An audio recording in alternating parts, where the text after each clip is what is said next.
And now I'd like to introduce our expert panel for this week, Jason Brodsky, Policy Director at United Against Nuclear Iran, and Behnan bin Taleblu, Senior Fellow at FDD, who joins us today from Amman, Jordan. Thank you, gentlemen, for joining me today.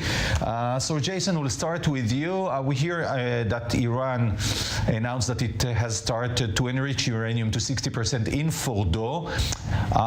What does it mean, and where are we heading? It's great to be with you. I think that Iran is testing international red lines with its latest announcement. It's anticipating that it won't pay any meaningful cost because it hasn't paid any meaningful cost over the last few years of increasingly serious nuclear advances. And right now it's acting like a country that has no intention of returning to the JCPOA. It's hollowing the provisions out. And the international community, most notably the United States and the E3, need to adjust their approach. But Jason, we've heard the chief of Israeli intelligence saying this week that this move by Iran brings them a step away from enriching to 90%, which means, you know, going to practical military capability. That's where Iran is heading, or it is playing a game of stop us or do something so we won't have to move there? I think that we will potentially see Iran test the international community with, as the Israeli military intelligence recently assessed, a symbolic 90% enrichment level because it has not paid any costs to date, and it's just going to continue along in this direction. Behnan, your view on that very delicate moment, whereas Iran has to decide if to go or not to 90%? Indeed, and great to be with you. In essence, when Iran intends to enrich uranium beyond the thresholds allowed by the JCPOA, first to 5%, then to 20%, then starting in April 2021, 60%, and then now adding redundancy through its program with more advanced centrifuges, and of course right now the enrichment of uranium to 60% purity at Fordo, which, just as a reminder, is buried deep under a mountain in Iran. It's perhaps the Islamic Republic's most sensitive nuclear site. It was designed to be kept a secret before. It was designed to be underground, to be allegedly immune from aerial attack.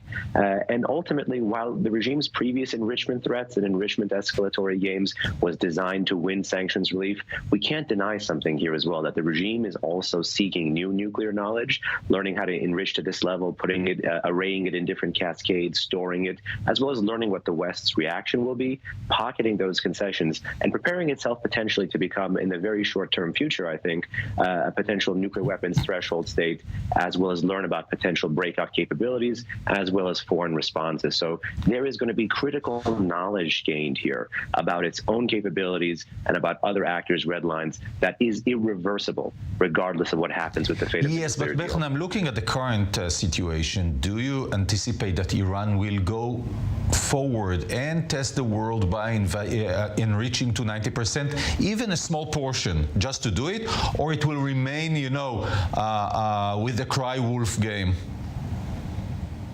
Well, much will depend on this critical response right now, meaning what the Western world, what the international community, what the IEA will both do and say in the aftermath of enrichment to 60% purity at Fordo. These are designed to be trigger kind of moves to make assessments about other actors' intentions. So if there is no thunderous response to this, the regime may simply double down and trudge forward towards some kind of accidental production of uranium, you know, somewhere between 60 to 90%.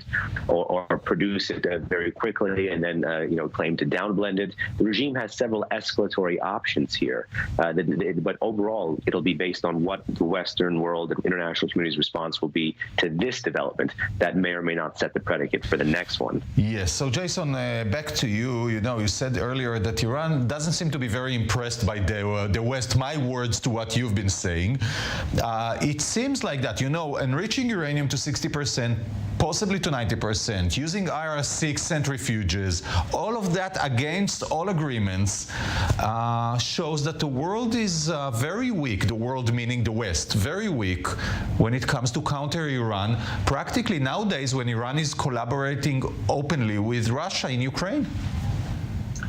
Yes, I think that Iran has paid no meaningful price for its escalation over years on the nuclear file, while the West continues to signal that it will remain at the table indefinitely. And that's a real problem because the decision makers in Iran feel they have a captive audience among the U.S. and the E3, and that there is very little, if anything, they can do that will make them leave the table. So when we have that dynamic, we can't be surprised when the Iranian system calculates that it can get away with a lot more in terms of advancing its nuclear program. So what the West, Jason, should do? I think it's long past time for snapback sanctions to be invoked. The JCPOA is really from a different era. It has been overtaken by events. We have the U.S. and the E3 depending on a portion of the UN Security Council Resolution 2231 on the missile technology control regime, which expires in less than a year to hold Iran accountable for its proliferation of drones to Russia for use in Ukraine. And the only way to get back that rapidly shrinking international arms restrictions architecture is for snapback sanctions to be employed, because if you pursue it in the Security Council, Russia will just veto it. Bechnam?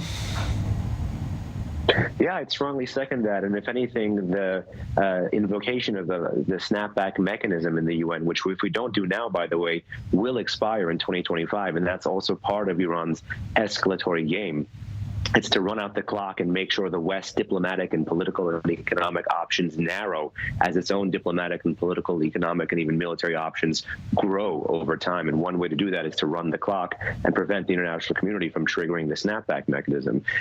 But what U.S. unilateral sanctions from 2018 to 2020 showed is that snapback is not necessarily just for an economic benefit. What it provides is a political resetting of the international chessboard that even had in the past Russia and China on the same side as the E3 and on the Americans. And so this would be a very creative resetting of those chess pieces. And then from there, you can have escalatory bilateral, multilateral, and even unilateral sanctions regimes by the US, UN, UK, and others. But that should be the price floor, not price ceiling for what we do. Bechnam, is there something that can deter, stop Iran in this process? Because we see Iran doing other stuff, as I've mentioned before, collaborating with Russia, selling drones, and now even collaborating in opening a facility to produce those drones on Russia's soil. We see them collaborating with China. We see them spreading terror ammunition within the Middle East. We saw an attack on a vessel in the Gulf a week ago. Is there something that could change the Iranian course? You know, you ask a question that requires Western policymakers to be risk tolerant rather than risk averse. And thus far, the traditional policies have been deterrence by denial to really try to prevent the Islamic Republic the gains from doing something. But we need to shift, I think, into a deterrence by punishment kind of modus operandi, particularly in the heartland of the Middle East. There is allegedly going to be some kind of war game or simulated exercise between the U.S. and the Israelis trying to figure out how to strike potentially Shia militia groups in the Middle East. That stuff needs to be happening. The further integration of Israel into CENTCOM and more public military exercises, that also needs to be happening. And the holding of Iran's proxies fully accountable, including with the use of force in the heartland of the Middle East, where they are active, where they test weapons, where they transfer weapons, as well as, of course, devaluing the kinds of systems that Iran is providing the Russians with our continued support to the Ukrainians, who are, again, defending their country against Russia's imperial aggression. Yes. So, Jason, last question to you regarding the demonstrations that we're seeing in Iran within the past couple of months and more. And we've seen, the Iranian national team protesting this week by not singing the national anthem. That's something which we as Westerners can symbolize very much with. But does it change anything? I think that the more public displays of civil disobedience there are, it is very corrosive to the Iranian system. And this is going to continue. And the Iranian people are showcasing to the world that they view the Islamic Republic as illegitimate. And it's just going to have a very, very difficult road ahead for the regime in this environment. Right now, I don't assess that the regime is in imminent danger of collapsing, but the long-term trends are very, very, very threatening to them.